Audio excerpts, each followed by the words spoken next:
El aire acondicionado de la sala zumbaba con una frialdad que se me metía en los huesos.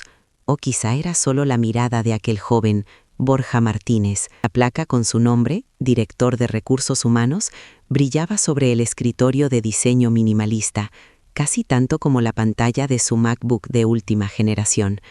Me miraba por encima del portátil, con una sonrisa que no llegaba a sus ojos, una mueca de superioridad y aburrimiento. «Doña Elena, ¿verdad?», dijo arrastrando las palabras, como si mi nombre le supusiera un esfuerzo. «Su currículum dice que tiene experiencia en ventas. ¿Vendiendo qué? ¿Cosméticos por catálogo a las vecinas?». Sentí el peso de su desdén en cada sílaba. Él veía mi blusa sencilla de El Corte Inglés, mis mocasines gastados por el uso y el pelo canoso recogido en un moño sin pretensiones. Veía a una jubilada modesta, una abuela buscando un extra para la pensión.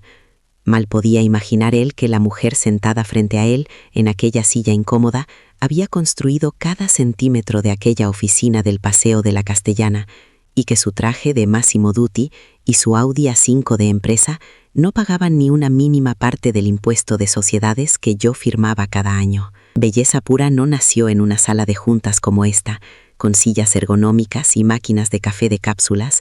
Nació en la cocina de mi casa, hace más de 30 años, entre el olor de las cremas que yo misma formulaba y las lágrimas por la muerte prematura de mi marido. Empezó con una pequeña inversión, los ahorros de toda una vida, y se convirtió en este imperio de 80 millones de euros de facturación anual. Pero en los últimos años había decidido dar un paso atrás, confiar en la nueva generación. Un error. Las llamadas de antiguos empleados, despedidos por ser demasiado mayores o no tener el look de la marca, se habían vuelto demasiado frecuentes. Isabel, mi fiel directora de operaciones y mi mano derecha desde el principio, me lo había advertido. «Elena, están destrozando tu legado. Han convertido tu empresa en un club elitista». Así que decidí verlo con mis propios ojos. Isabel organizó la entrevista falsa para una vacante de consultora senior. Yo solo tenía que presentarme con mi apellido de soltera y un currículum adaptado. No era una víctima buscando trabajo, era la dueña inspeccionando la podredumbre que crecía en los cimientos de su propia casa. La humillación, lejos de detenerse, se convirtió en un deporte para él.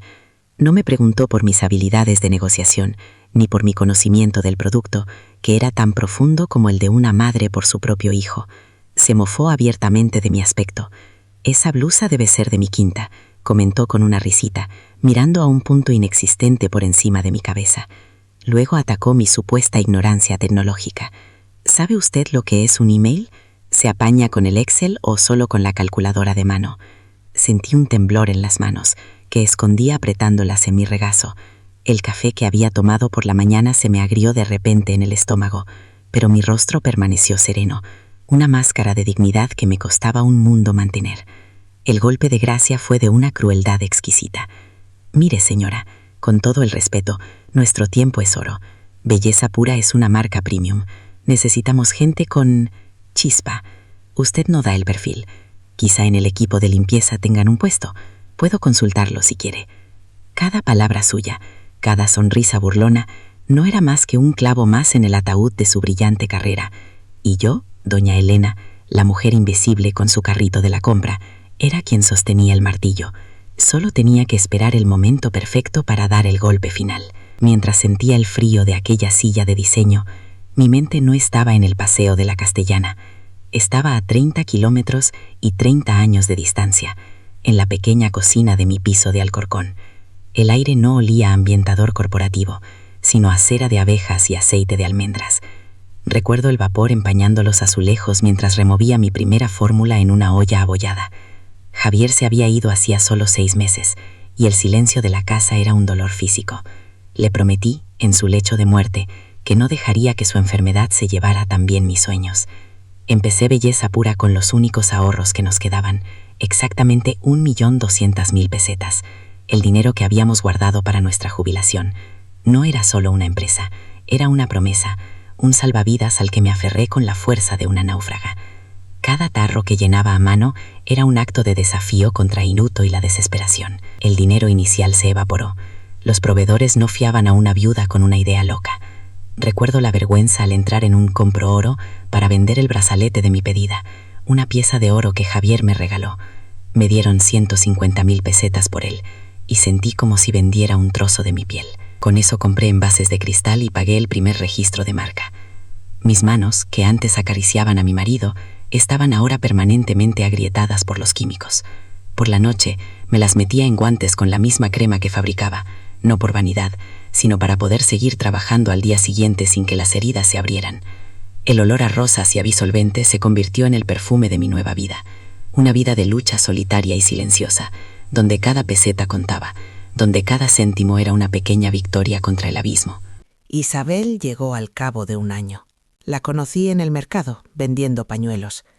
Tenía una mirada inteligente y unas manos rápidas. No podía ofrecerle un contrato, ni seguridad social, ni nada que se pareciera a un trabajo digno. Le ofrecí mi casa, mi comida y 40.000 pesetas al mes, que salían directamente de mi exigua pensión de viudedad. «Es todo lo que tengo, Isabel», le dije, con los ojos llenos de lágrimas. Ella aceptó sin dudar. Se convirtió en mis manos y a menudo en mi conciencia. Juntas llenábamos tarros hasta las 3 de la madrugada, con la radio de fondo para no quedarnos dormidas. Comíamos lentejas de la misma olla y soñábamos con el día en que tendríamos una etiquetadora automática. Ella no fue mi primera empleada, fue la primera piedra del verdadero edificio, la hermana que la vida me regaló en medio del caos. Su lealtad no se pagó con dinero, se forjó con sudor. El primer respiro llegó con un pedido de Perfumerías Lucía. Querían 2.000 unidades de nuestra crema de manos. El contrato era de 1.000.000 de pesetas, una cifra que me pareció astronómica. La trampa, la entrega debía realizarse en 3 semanas. Fue una locura. Isabel y yo no dormimos más de 4 horas por noche durante 21 días. El piso se convirtió en una fábrica, con cajas hasta el techo. Recuerdo el dolor punzante en la espalda, el sabor amargo del café recalentado a las 4 de la mañana y la visión borrosa por el cansancio. Cuando el transportista se llevó la última caja, me derrumbé en el sofá y lloré de puro agotamiento. Habíamos cumplido. Ese 1.000.000 de pesetas no compró lujos, compró nuestra supervivencia y la primera pizca de credibilidad en el mercado, el primer ladrillo real de este imperio que ahora desprecian con tanta facilidad. Mientras la empresa crecía, yo me hacía más pequeña. Durante 15 años no supe lo que eran unas vacaciones, ni un fin de semana en la playa. Mi único viaje era del laboratorio a la oficina. Conduje el mismo Seat Panda durante 12 años, hasta que el motor dijo basta en la M30.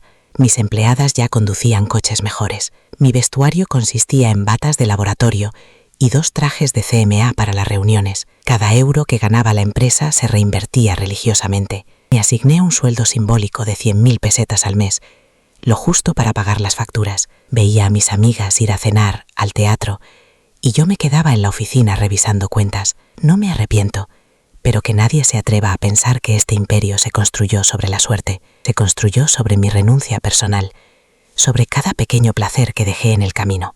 El salto a la primera nave industrial fue el momento de mayor pánico de mi vida. Necesitaba un crédito de 30 millones de pesetas. Puse como aval el único bien que me quedaba, mi piso, el hogar que había compartido con Javier. El director del banco, un hombrecillo con bigote y gafas de pasta, me miró por encima de sus papeles y me preguntó si era consciente del riesgo. Una mujer sola en un negocio tan competitivo, dijo, con lástima fingida. Durante meses me despertaba en mitad de la noche empapada en sudor frío, con el corazón desbocado, pensando que iba a acabar en la calle, que iba a perderlo todo, hasta los recuerdos que habitaban en esas paredes. Cada extracto bancario era una tortura. Ese miedo, ese terror a fracasar, fue mi combustible durante años, un combustible que estos niños bonitos con sus másteres nunca han olido. Con el éxito, el sacrificio cambió de forma. Ya no era una cuestión de dinero, sino de tiempo y de vida. El tiempo es lo único que no se puede recuperar. Me perdí la boda de mi sobrina favorita porque coincidía con una feria internacional en Frankfurt. Le envié un cheque de 300.000 pesetas como regalo, pero sé que ella lo era mi presencia. Me perdí los últimos años de mi madre, atrapada en reuniones y viajes de negocios. Hablaba con ella por teléfono, desde hoteles impersonales en Milán o París, escuchando su voz cada vez más frágil y sintiendo una culpa que me carcomía por dentro. Me convertí en la tía y la hija ausente, la que siempre tenía una excusa importante. Justificaba mi ausencia pensando que construía un legado, pero la verdad es que mientras construía belleza pura, una parte de mi propia vida se quedaba en los cimientos, enterrada para siempre. Cuando la empresa fue un gigante sólido, decidí confiar. Pensé ingenuamente que la nueva generación, con su formación, aportaría una visión fresca. Quería que tuvieran las oportunidades que yo nunca tuve. Aprobé un presupuesto de 500.000 euros anuales solo para formación de directivos. Pagamos másteres en el IES y ESADE que costaban más de 70.000 euros por cabeza. Les dimos coches de empresa, como ese Audi A5 de Borja, iPhones de última generación y tarjetas de crédito sin límite para gastos. Les entregué las llaves de mi casa, creyendo que la cuidarían, que entenderían que no era solo un negocio de cifras, sino un organismo con alma. Les di las herramientas para construir, pero ellos solo las están usando para demoler. Les di poder y lo confundieron con derecho divino, con el derecho a despreciar sus orígenes humildes. La primera alarma sonó hace un año. Me llamó Pilar, nuestra primera contable, la mujer que hacía malabares con las facturas cuando no teníamos ni para pagar la luz. Lloraba desconsolada. La habían despedido.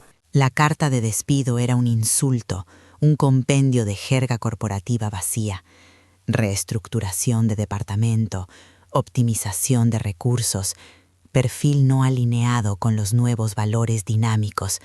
Valores dinámicos. A 58 años y le habían dado una indemnización de 45.000 euros, la cantidad mínima legal, por 30 años de lealtad inquebrantable. 30 años de su vida reducidos a una transferencia bancaria fría.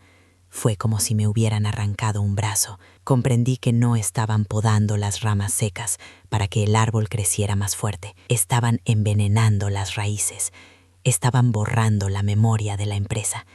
Y con ella me estaban borrando a mí.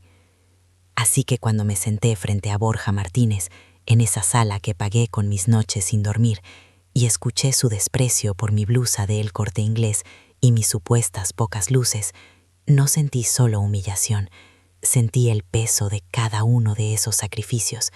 Vi el rostro de Javier, el brillo del brazalete vendido, las manos agrietadas de Isabel, el llanto de Pilar, las bodas a las que no fui, las llamadas que no hice. Todo mi pasado se agolpó en mi garganta.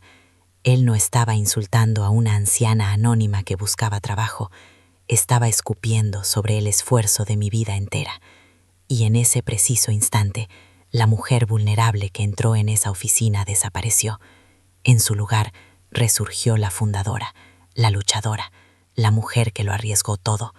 Y esa mujer no había venido a pedir un empleo, había venido a reclamar lo que era suyo y hacer una limpieza a fondo. Salí de aquella sala de cristal con una dignidad que se sentía como un abrigo raído en pleno invierno. Apenas me cubría del frío de la humillación.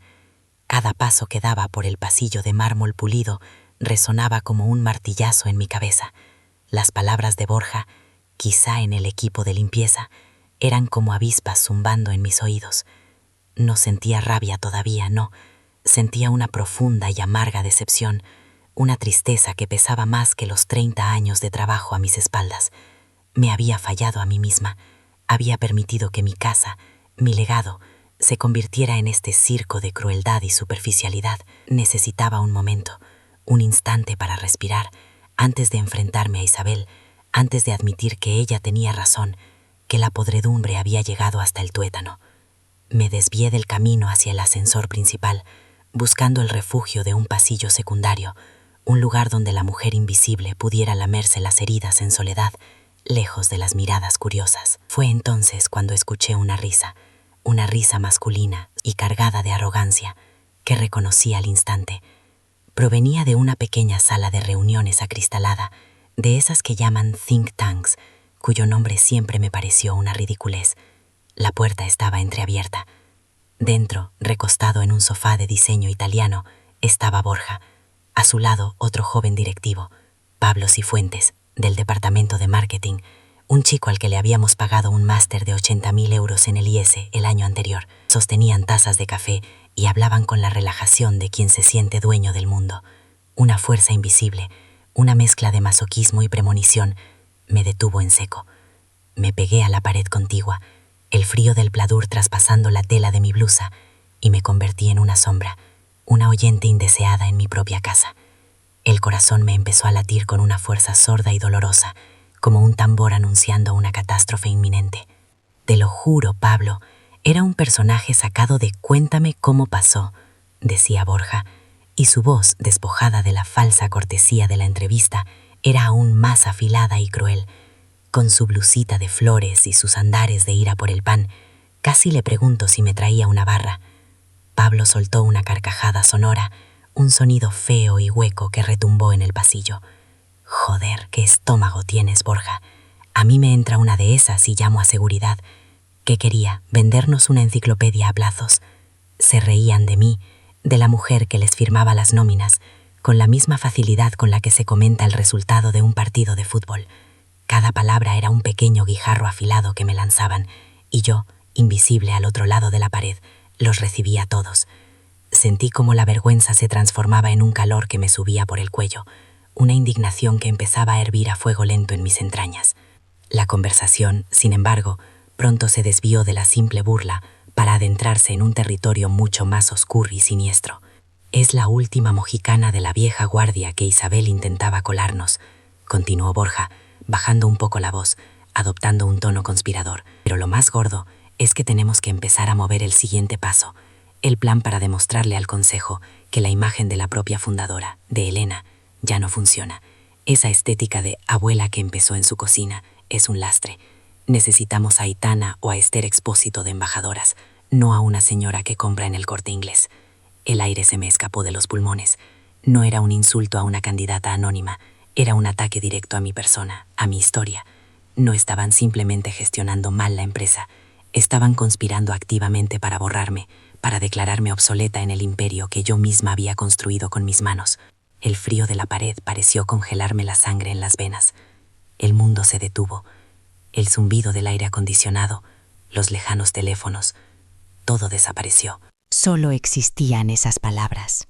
La propia fundadora es un lastre. La venda no se me cayó de los ojos. Fue arrancada con una violencia brutal, dejándome ver la verdad en toda su crudeza. Había visto que eran unos gestores arrogantes, unos niños malcriados deslumbrados por el poder, pero me equivocaba.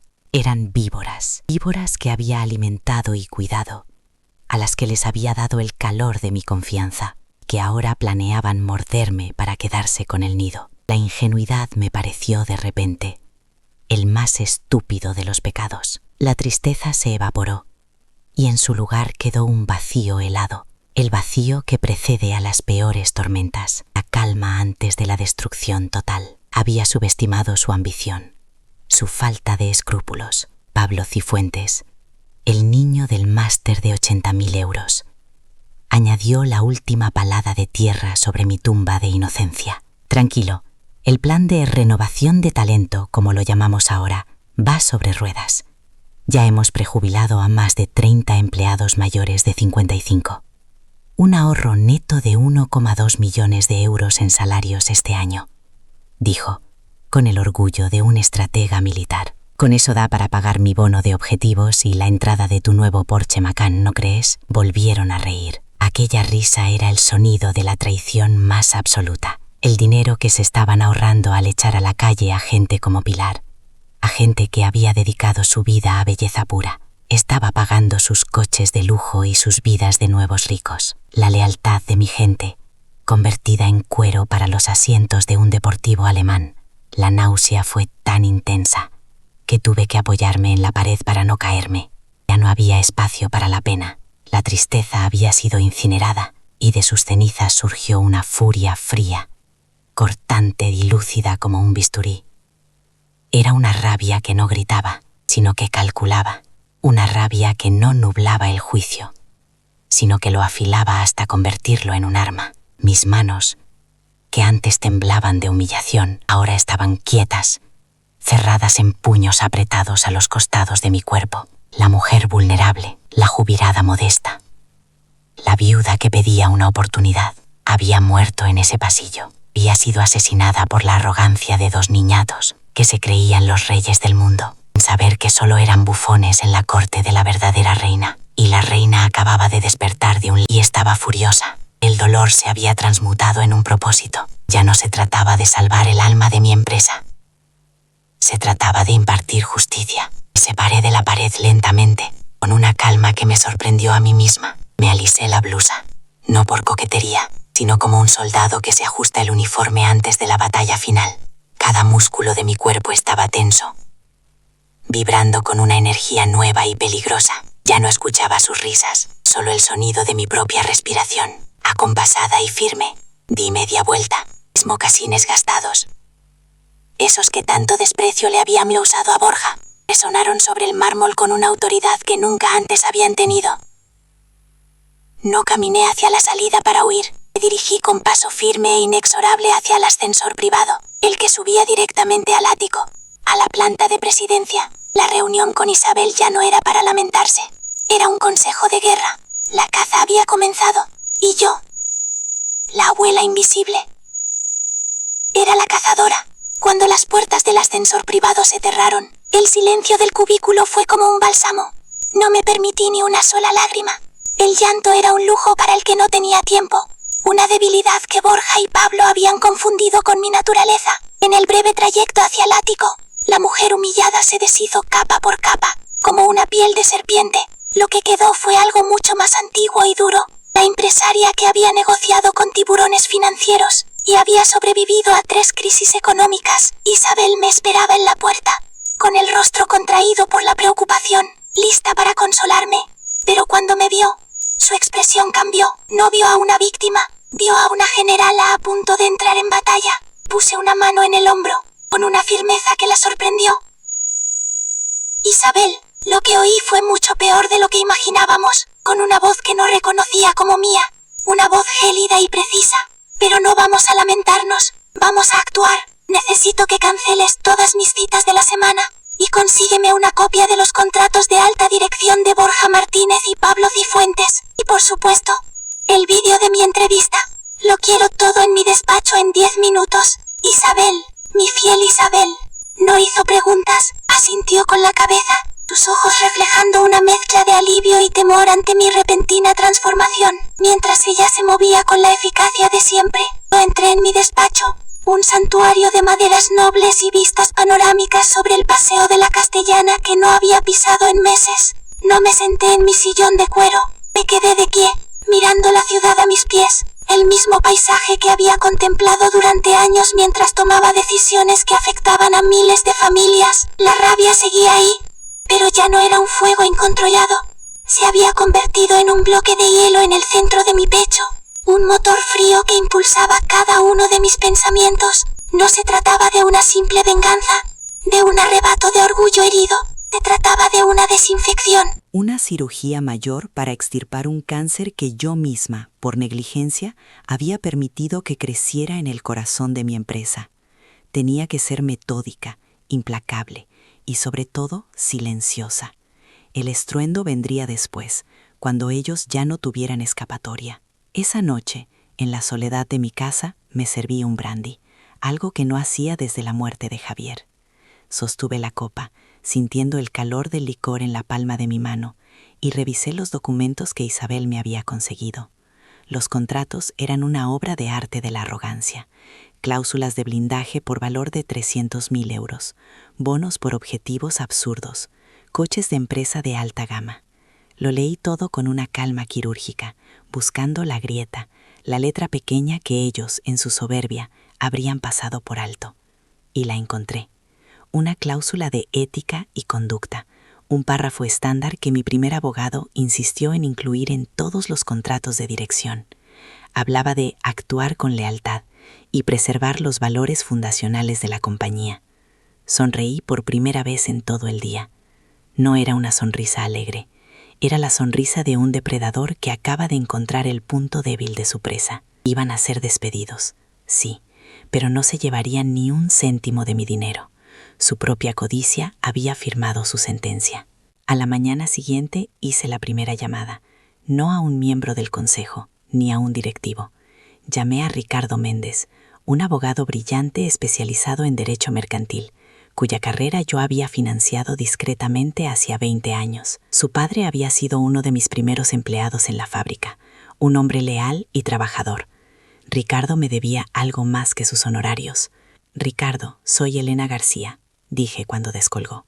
Hubo un silencio al otro lado de la línea, seguido de un respetuoso «Doña Elena, qué alegría, ¿en qué puedo ayudarla?».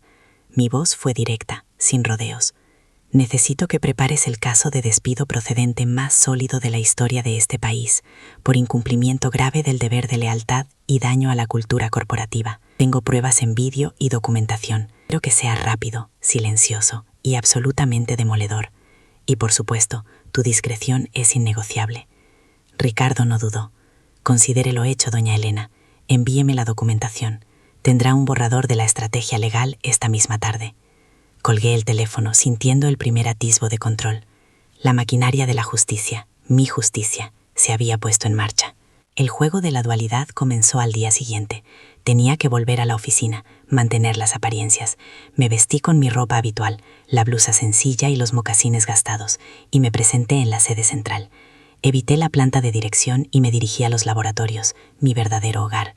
Quería hablar con los químicos, con la gente que, como yo, amaba el producto por encima de los balances de cuentas. En el pasillo, el destino quiso que me cruzara con Borja. Se dirigía a la máquina de café, con su traje impecable y su aire de superioridad. Al verme, esbozó una sonrisa condescendiente. «Vaya, doña Elena, no se rinde usted fácilmente, ¿eh? ¿Viene a probar suerte en otro departamento?». Sentí una oleada de repulsión tan fuerte que tuve que clavar las uñas en la palma de mi mano para no perder la compostura. Le devolví la sonrisa, una sonrisa dulce, casi maternal. «Buenos días, Borja. Solo he venido a viejos tiempos, a oler las nuevas fórmulas. Hay que cuidar las raíces, ¿no crees?». Él se rió, como si hubiera dicho una ocurrencia propia de una anciana senil, y siguió su camino. No tenía ni la más remota idea de que acababa de hablar con la mujer que estaba a punto de destruir su carrera. Esa misma tarde me reuní en secreto con Isabel en una pequeña cafetería cerca de la oficina, un lugar anónimo donde nadie nos reconocería. Le entregué una lista de nombres.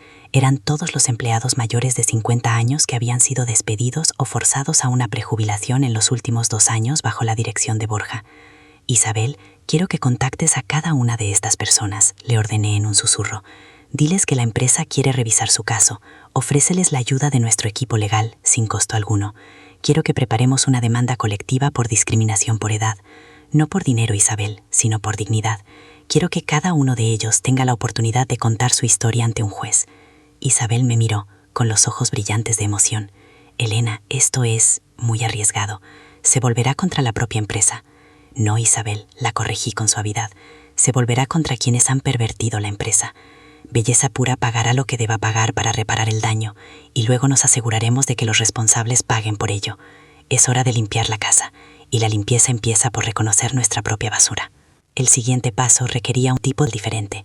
A través de Ricardo, contraté a una empresa de investigación financiera, una de las más discretas y caras de Madrid. Su misión era sencilla: auditar hasta el último céntimo gastado con las tarjetas de crédito corporativas de Borja Martínez y Pablo Cifuentes durante los últimos 3 años. Quería saberlo todo: los restaurantes, los hoteles, los viajes. «No busquen errores contables, busquen patrones de abuso», les indiqué a través de mi abogado. «Busquen fines de semana en hoteles de 5 estrellas justificados como reuniones estratégicas. Busquen cenas en restaurantes con estrellas Michelin para clientes que en realidad eran sus amigos. Busquen vuelos en clase business a congresos a los que nunca asistieron. Sabía que los encontrarían. La arrogancia siempre deja un rastro de recibos. Era una inversión costosa, más de 25.000 euros por la investigación. Pero el precio de la impunidad era infinitamente mayor. Era el coste de permitir que las termitas devoraran los cimientos de mi casa. Mientras las piezas de mi estrategia encajaban, yo seguía interpretando mi papel de fundadora semi-retirada. Incluso asistí a una reunión informal del equipo de marketing, liderada por Pablo Cifuentes. Me senté en una esquina, tomando notas en una libreta como una alumna aplicada, mientras él hablaba con su jerga de anglicismos vacíos sobre engagement, storytelling y targets aspiracionales. En un momento dado, proyectó una diapositiva con el titular «Reposicionamiento de la imagen de marca, del origen humilde al lujo exclusivo». Sentí el frío del hielo en mi pecho expandirse. Hablaba de la necesidad de borrar mi historia, de esconder el origen de la empresa en una cocina de Alcorcón, porque no vendía. Le escuché pacientemente, asentí en los momentos adecuados e incluso le felicité al final por su visión tan refrescante. Él me sonrió con suficiencia, encantado de haber impresionado a la vieja gloria.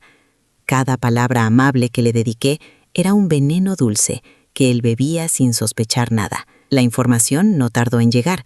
El informe de los investigadores financieros era más jugoso de lo que jamás hubiera imaginado. Era un catálogo de excesos y desfalcos. Borja había cargado a la empresa la entrada de su Audi A5, camuflándolo como un leasing operativo especial. Había gastado más de 15.000 euros en un fin de semana en el Hotel Marqués de Riscal con la excusa de un retiro de liderazgo, al que solo asistió él y su pareja. Pablo, por su parte, había financiado un viaje a Tailandia para 4 personas, bajo el concepto de investigación de mercado de cosmética asiática. La factura total del abuso de ambos superaba los 200.000 euros en solo 2 años. Era un robo descarado a la empresa y, por extensión, a cada empleado que trabajaba honradamente por su sueldo. Guardé el informe en la caja fuerte de mi despacho, junto al vídeo de la entrevista y los borradores de las demandas. El arsenal estaba completo. Para añadir una capa más de ironía a mi plan, decidí organizar una cena para el comité de dirección en mi casa, un evento para fomentar la cohesión y celebrar los recientes éxitos. Borja y Pablo aceptaron encantados, viéndolo como una oportunidad para consolidar su poder. Les recibí en mi hogar, un chalet discreto en las afueras, lejos del lujo ostentoso que ellos tanto valoraban. Les serví yo misma el vino, un Vega Sicilia que costaba más que sus zapatos, y les escuché hablar de sus planes para revolucionar la empresa. Sonreí, hice de anfitriona perfecta, la abuela entrañable que les abría las puertas de su casa. En un momento, Borja, envalentonado por el vino, me dio una palmada condescendiente en el hombro y dijo: «Elena, tiene que estar usted muy orgullosa de ver cómo su pequeño negocio se ha convertido en esto. Le debemos mucho». Le miré directamente a los ojos, manteniendo mi sonrisa serena, y le respondí: «No te imaginas cuánto me vais a deber, hijo. No te lo imaginas». No entendió el doble sentido. Bebió otro sorbo de vino, completamente ajeno a la tormenta que estaba a punto de desatarse sobre su cabeza. Los días previos a la junta del consejo fueron de una calma tensa. Me dediqué a mis rutinas, a cuidar de mi jardín, a hablar con mis viejos amigos. Por fuera era la viva imagen de la serenidad. Por dentro era un volcán a punto de entrar en erupción. Cada mañana, al despertar, sentía una energía que me recorría el cuerpo, una claridad de propósito que no había sentido en años. Ya no había dudas ni miedos, solo certeza. La certeza de que estaba haciendo lo correcto, no solo por mí, sino por Pilar, por los 30 empleados despedidos injustamente, por la memoria de Javier y por la esencia misma de belleza pura. Había permitido que la maleza creciera en mi jardín, pero ahora tenía las herramientas y la determinación para arrancarla de raíz, sin importar el daño que causara en el proceso. La poda iba a ser severa, pero era necesaria para que el árbol pudiera volver a florecer con fuerza y honestidad. La víspera de la reunión, llamé a Isabel. Mi voz era tranquila, pero cargada de una autoridad final. «Isabel, mañana es el día», le dije. «Quiero que la sala de juntas esté preparada a las 9 en punto. Confirma la asistencia de todos los miembros del consejo, sin excepción. Asegúrate de que el equipo técnico ha revisado el proyector y el sistema de sonido. Todo tiene que ser impecable». Hice una pausa antes de darle la última instrucción. «Y por favor, coloca 2 sillas adicionales en la sala, justo detrás de Borja Martínez y Pablo Cifuentes.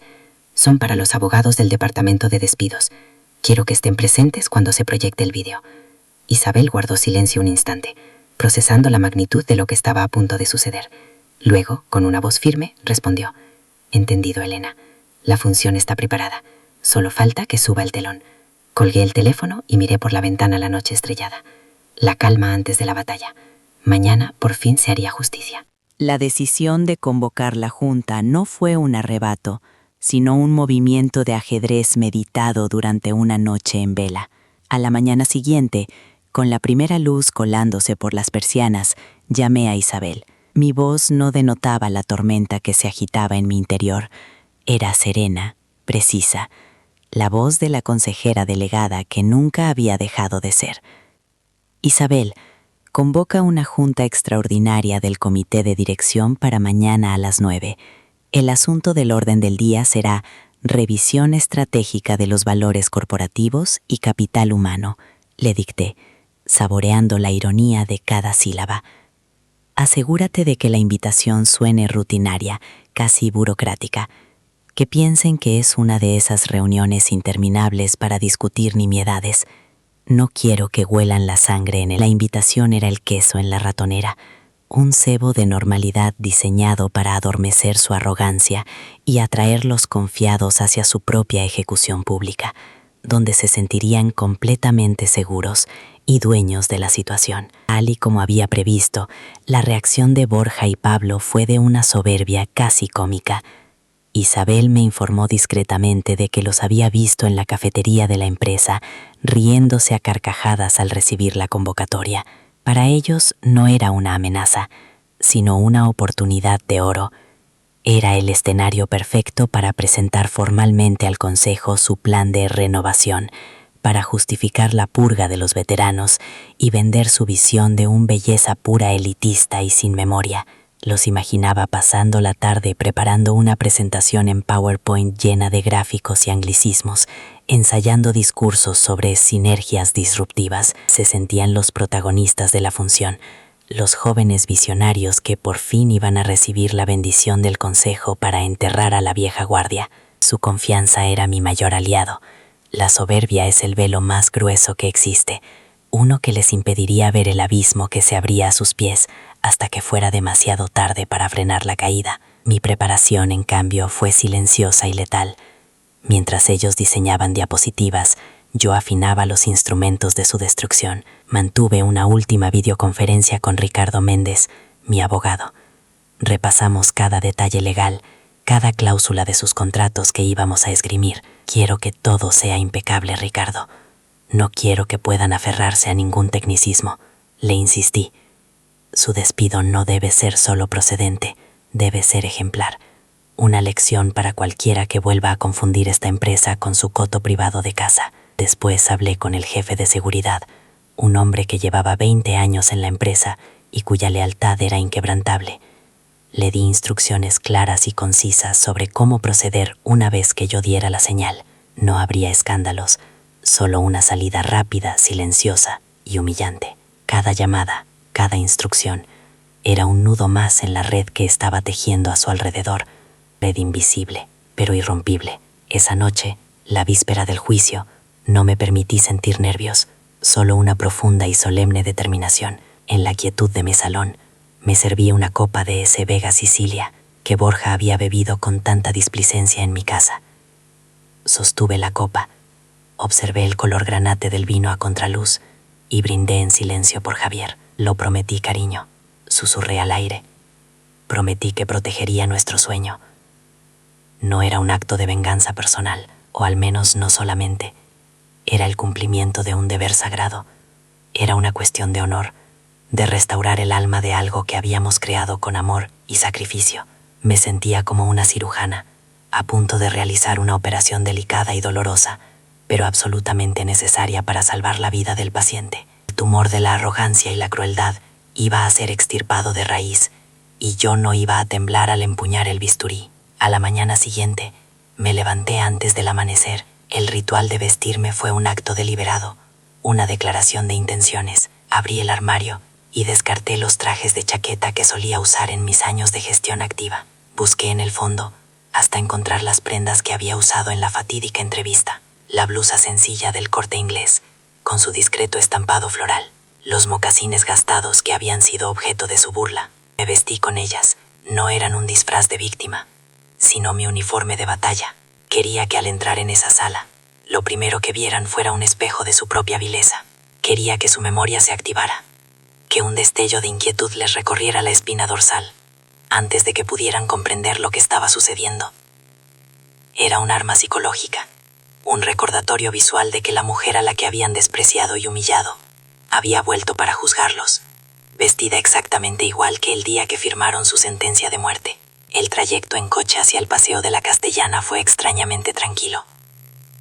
conduje mi viejo Peugeot 206, el coche que me había acompañado durante los últimos 15 años, un vehículo tan anónimo y funcional como la imagen que yo misma proyectaba. Mientras los Audis y los Mercedes de alta gama me adelantaban con prisa, yo mantenía una velocidad constante, con las manos firmes sobre el volante. No sentía el temblor de la humillación, sino el pulso firme de la justicia. La ciudad despertaba, ajena al drama que estaba a punto de representarse en una de sus torres de cristal. Para el mundo, era un día más. Para Borja Martínez y Pablo Cifuentes, era el último día de sus carreras en belleza pura. Y para mí, era el día en que recuperaba el timón de mi barco. El día en que volvía a casa para poner orden y recordarles a todos quién era la capitana. Al llegar al imponente edificio de la sede central, aparqué en mi plaza de siempre, la que llevaba mi nombre y que llevaba meses vacía.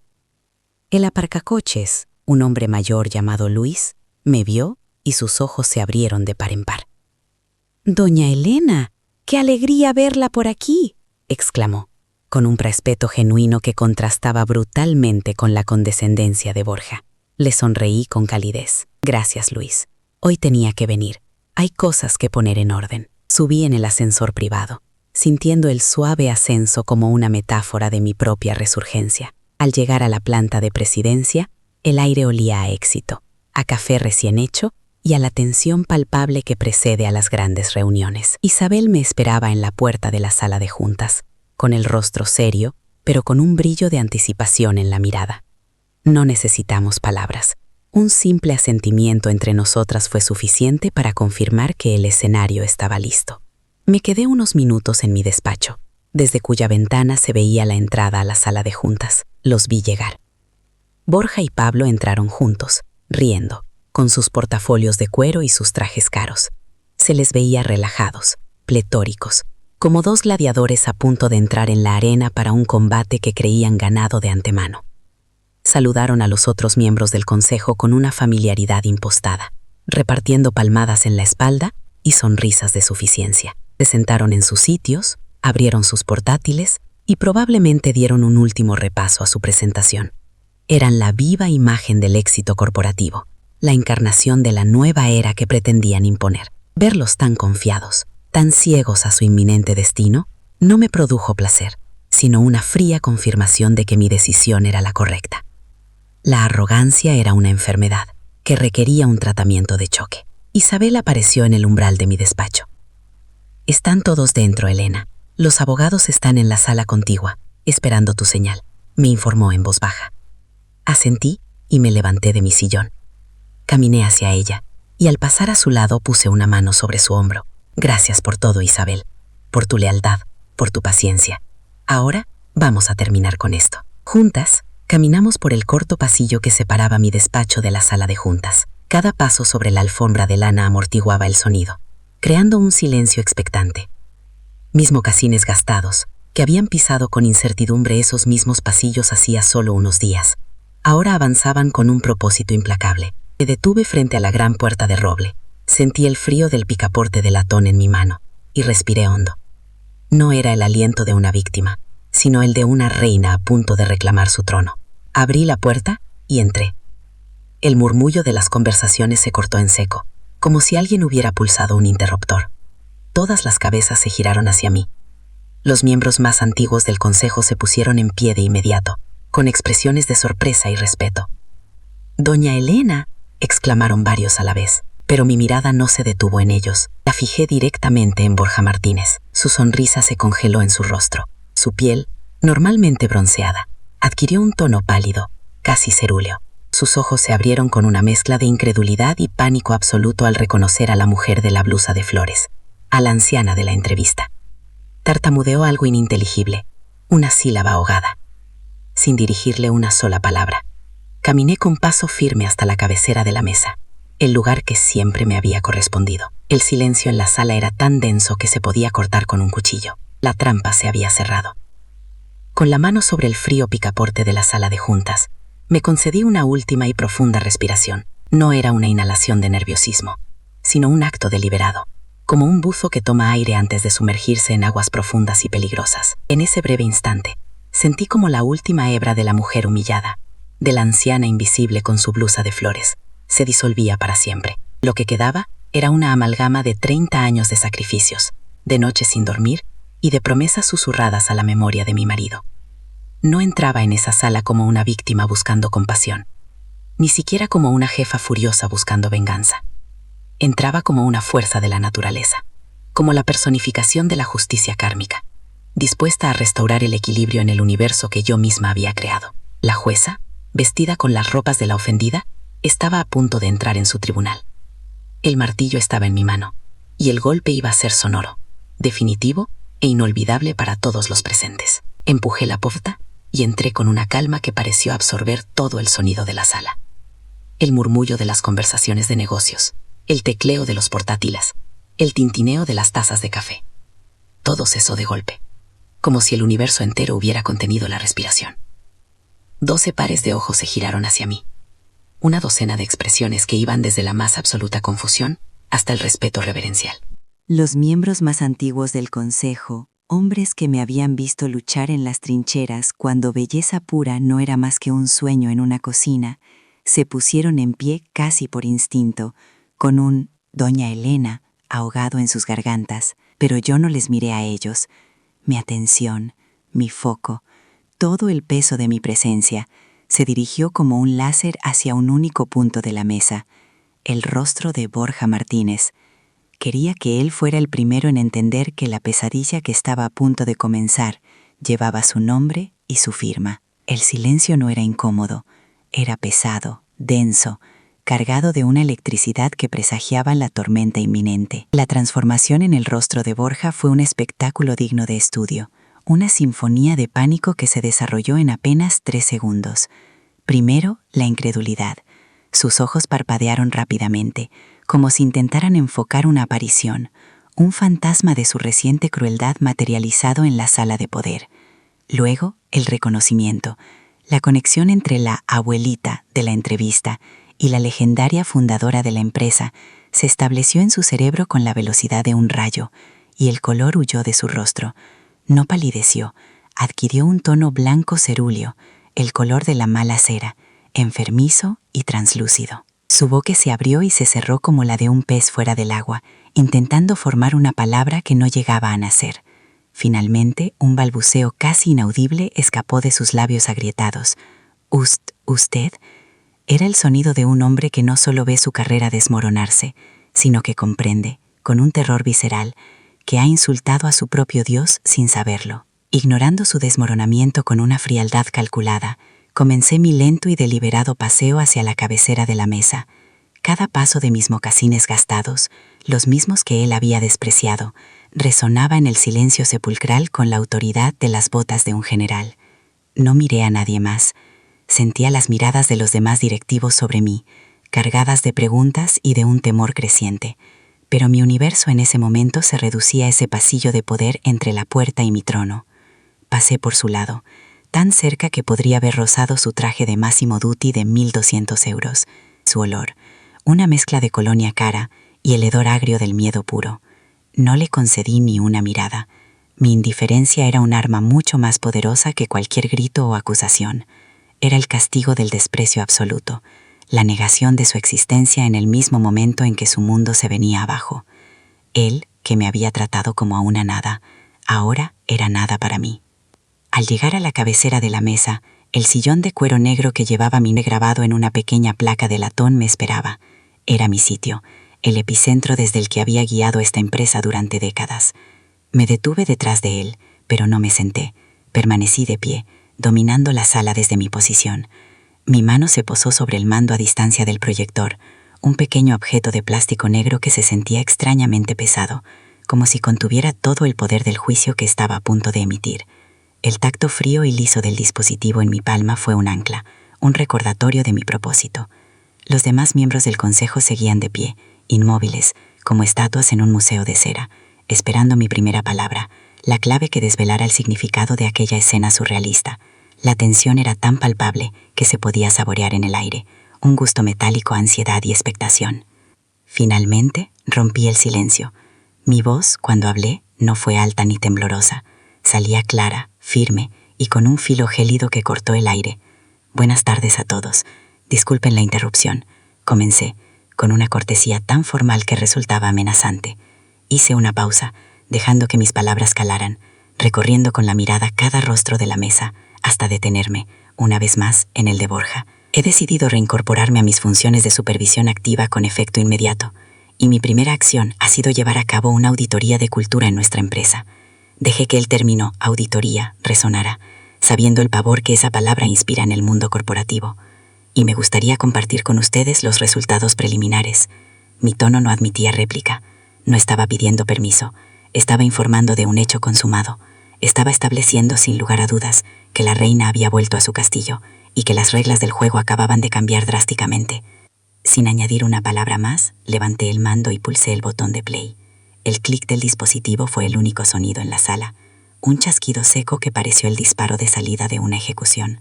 La gran pantalla que ocupaba toda una pared, normalmente utilizada para mostrar gráficos de ventas y proyecciones financieras, parpadeó y cobró vida.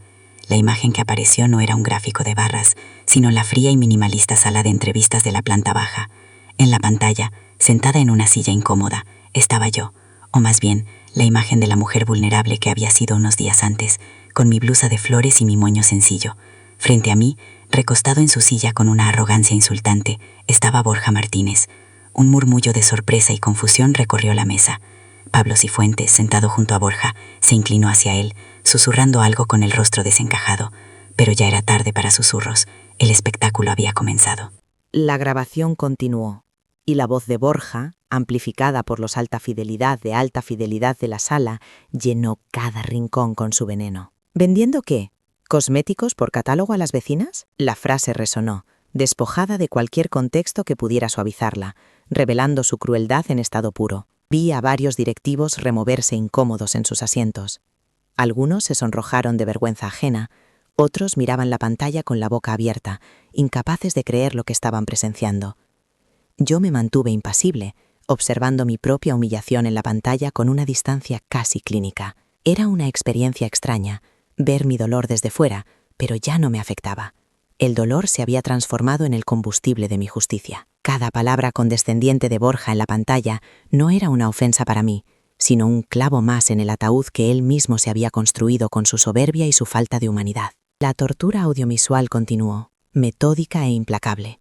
La pantalla mostró a Borja mofándose de mi ropa. Esa blusa debe ser de mi quinta. Luego, su ataque a mi supuesta ignorancia tecnológica. ¿Sabe usted lo que es un email? La sala de juntas se había convertido en una cámara de los horrores corporativos. Los directivos ya no miraban la pantalla, miraban a Borja, que se había encogido en su asiento, con la cabeza gacha, como si intentara que la tierra se lo tragara. Su rostro era una máscara de sudor y pánico. Podía sentir su humillación, una ola de vergüenza tan densa que casi podía tocarla, pero no sentí ni una pizca de piedad. Él había elegido sus palabras, había elegido su crueldad. Yo solo estaba eligiendo la audiencia y el volumen.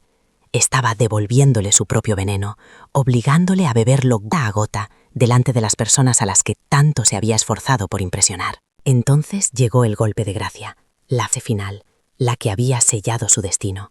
La voz de Borja retumbó con una claridad aterradora. Mire, señora, belleza pura es una marca premium. Usted no da el perfil. Quizá en el equipo de limpieza tengan un puesto. Puedo consultarlo si quiere. Cuando esas palabras terminaron de resonar, un silencio absoluto, más profundo y pesado que cualquier otro anterior, cayó sobre la sala. Era un silencio de shock, de indignación contenida, de vergüenza colectiva.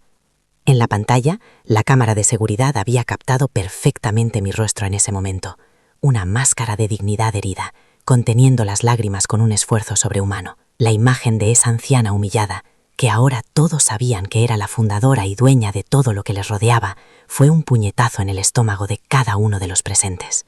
El veredicto estaba dictado, incluso antes de que yo pronunciara una sola palabra. Apagué el proyector. La pantalla se volvió negra, sumiendo la sala en una penumbra que solo rompían las luces de la ciudad al otro lado del ventanal. El contraste fue brutal, como despertar de una pesadilla para encontrarse en otra aún peor. Todos los ojos se volvieron hacia mí. Mi mirada, sin embargo, solo tenía un destino. La clavé en Borja Martínez, que finalmente había levantado la cabeza. Sus ojos estaban vidriosos, inyectados en sangre, los ojos de un animal acorralado que sabe que no tiene escapatoria. Temblaba visiblemente. Sus manos bajo la mesa se agarraban a sus rodillas en un intento desesperado por detener los espasmos. Su traje caro parecía ahora un disfraz ridículo, la armadura de un caballero de hojalata que se había derretido al primer contacto con el fuego. Era la imagen perfecta de la arrogancia hecha añicos, un hombre reducido a un montón de miedo y vergüenza. Borja, dije, y mi voz, aunque serena, pareció un trueno en la quietud. Él se sobresaltó, como si le hubiera dado una descarga eléctrica. Levantó la vista, con una chispa de esperanza absurda en sus ojos, quizá pensando que iba a ofrecerle una salida, una mínima rendija de piedad. Pero yo no estaba allí para ser piadosa, estaba allí para ser justa. No doy el perfil para ser humillada en mi propia casa.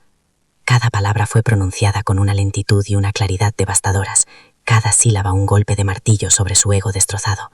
La verdad de esa frase, la ironía más amarga y cruel, aterrizó en la sala con el peso de una losa de granito, aplastando cualquier posible defensa o justificación que él pudiera haber imaginado. Y entonces asesté el golpe final, la estocada que acabaría con su carrera en mi empresa para siempre. Le miré directamente a los ojos, sin parpadear, convirtiéndome en el espejo de su fracaso absoluto. Y usted, señor Martínez, no da el perfil para trabajar aquí. No hubo ira en mi voz, solo una constatación fría, un hecho tan inmutable como la ley de la gravedad. Era la frase más simple y a la vez la más aniquiladora que podía pronunciar. No era un despido, era un destierro. No era una decisión empresarial, era un juicio moral. La esperanza en sus ojos se extinguió, reemplazada por un vacío de pura desesperación. Pude oír un jadeo ahogado procedente de algún lugar de la mesa. La sentencia había sido dictada en público, y era irrevocable. El silencio que siguió fue el de un cementerio. Sin apartar la vista de él, me dirigí a mi leal directora de operaciones. Isabel, por favor, acompaña al señor Martínez a la salida. Mi tono era cortés, casi administrativo, lo que añadía una capa de crueldad surrealista a la escena. Era la normalidad de los procedimientos aplicada a la demolición de un hombre. Luego añadí la frase que demostraba mi control total y mi premeditación, la prueba de que no había sido un arrebato, sino una ejecución planeada. No hace falta que recoja sus cosas. El equipo de seguridad ya está avisado y se encargará de empaquetarlas y enviárselas a su domicilio. La mención del equipo de seguridad fue la última humillación, la confirmación de que ya no era considerado un directivo, sino una amenaza potencial, un extraño que debía ser escoltado fuera de las instalaciones. Borja intentó hablar. Abrió la boca 1, 2 veces, pero solo emitió un sonido gutural, un quejido ahogado. Las palabras de disculpa, de súplica o de rabia que pudiera tener se atascaron en su garganta, ahogadas por la magnitud de su vergüenza. Se levantó de su silla con la torpeza de un autómata. Sus movimientos eran rígidos y descoordinados. Tiró una carpeta al suelo, pero ni siquiera se molestó en recogerla. Su mirada vagó por la sala, buscando un aliado, una mirada de compasión, pero solo encontró rostros de piedra, ojos que se apartaban o que le miraban con una mezcla de lástima y desprecio. Isabel se acercó a él, no le tocó, pero su presencia a su lado era una orden silenciosa e ineludible. Derrotado, humillado y completamente roto, Borja Martínez, el joven y brillante director de recursos humanos, caminó hacia la puerta como un condenado hacia el patíbulo, dejando atrás su carrera, su reputación y su arrogancia. Cuando la puerta se cerró tras él, el sonido del cerrojo encajando pareció sellar un capítulo oscuro de la historia de belleza pura. El silencio que quedó en la sala era diferente. Ya no estaba cargado de tensión, sino de una especie de asombro y de respeto temeroso. Los miembros del consejo me miraban como si me vieran por primera vez. Ya no era la entrañable fundadora retirada, sino la matriarca implacable que había construido y que podía destruir con la misma facilidad. No sentí una oleada de triunfo, ni la dulzura de la venganza. Sentí una calma fría, la satisfacción sombría de una cirujana que ha extirpado un tumor maligno. La operación había sido un éxito, pero ahora quedaba la larga y ardua tarea de sanar al paciente. Mi mirada recorrió la mesa, deteniéndose en Pablo Cifuentes, que estaba más pálido que Borja. Él sabía que era el siguiente. La limpieza no había hecho más que empezar. Una vez que la puerta se cerró tras Borja, un silencio denso, casi reverencial, se apoderó de la sala. Todos los ojos se posaron sobre mí, pero mi atención ya tenía un nuevo objetivo. Mi mirada, fría y precisa como un bisturí, se deslizó por la mesa hasta clavarse en Pablo Cifuentes.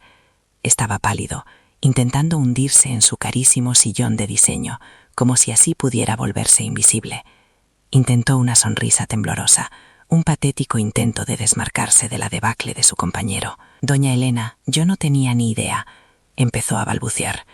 No le dejé continuar. Hice una señal a Isabel, quien proyectó en la pantalla un único documento, el informe de gastos de su viaje a Tailandia. 20.345 euros con 72 céntimos. Señor Cifuentes, dije, con una calma que helaba la sangre, su visión de investigación de mercado es fascinante, pero no financiaremos más vacaciones familiares. Su máster de 80.000 euros en el IES no incluía, al parecer, un módulo sobre ética básica. Su contrato queda rescindido por fraude y abuso de confianza. Isabel, por favor, acompaña también al señor Cifuentes. Nuestros abogados se pondrán en contacto con usted para acordar la devolución íntegra del dinero. Tras la doble ejecución, me dirigí al resto del comité, cuyos rostros eran un poema de shock y temor. Esto no ha sido un acto de venganza, sino de saneamiento, declaré, mi voz resonando con una autoridad que no había ejercido en años. A partir de este momento, se inicia una auditoría completa de los departamentos de recursos humanos y marketing. Se congelan todos los bonos de dirección hasta nuevo aviso. Y se crea un nuevo código de conducta, de obligado cumplimiento, basado en los principios fundacionales de esta empresa: mérito, respeto y humanidad.